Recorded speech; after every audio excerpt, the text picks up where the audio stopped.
Mamahalin ang pagmamahal sa'yo'y walang hangganan.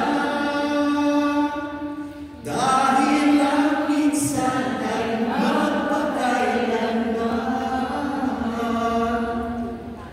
Yan ang awit ng Diyos.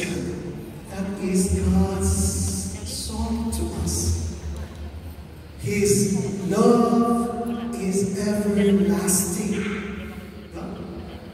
Ang pagmamahal sa atin, walang hangganan. His love for us is never ending because His love for us is everlasting.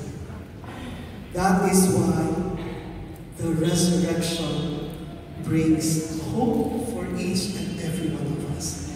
And that is why we have every reason to be hopeful.